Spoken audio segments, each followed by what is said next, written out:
Oh, hi everybody. This is soprano saxophonist Sam Newsom, and I just wanted to share with you some thoughts I've been pondering, and it has to do with developing good habits versus setting goals.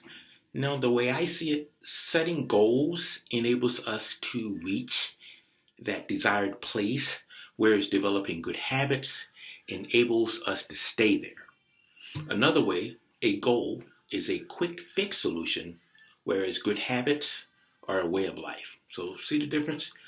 So, many see the two as interchangeable, but I see them as being very different. So, here are some issues I have with goals.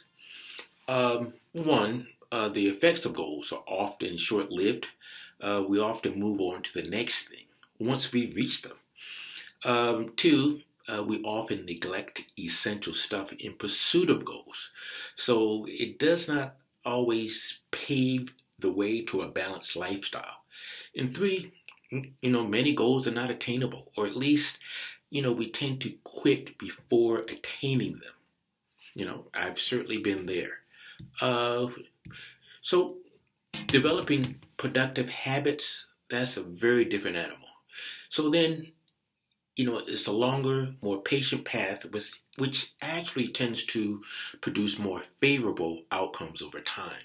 And there's actually a reason I use the word outcome and not aim.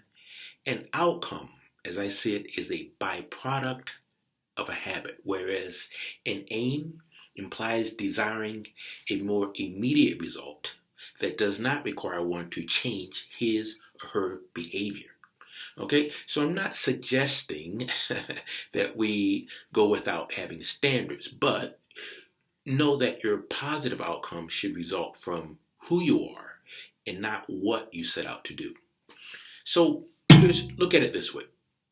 Don't be the kind of person who practices 4 hours a day getting ready for a gig.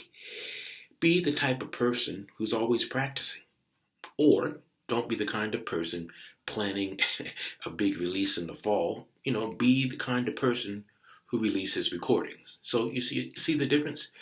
So here's something we can all relate to. Look at people who like to go on diets. Guilty as charged.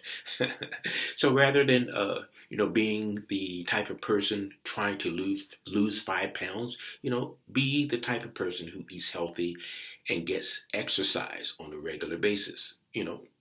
If you sort of flip it and do it this way, you'll never have to worry about your weight again. Well, not as much. Now, one of my frustrations, as a younger musician, was that I was always worried about trying to get better rather than being a person who practiced all the time in 12 keys, or being the kind of person who would learn tunes, or being the kind of person who transcribed, or just being the kind of person who enjoyed expressing him or herself through their instrument. See, the latter gets rid of what I call the tick-tock effect. So when you're not so goal-oriented, you actually permit yourself to lose or get lost in the process, consequently internalizing things on a deeper level. So to sum it all up, become a creature of habit and not a goal-oriented creature. It's a much calmer and much more fruitful path. So thanks for listening, and I will speak with you the next time. All right, bye.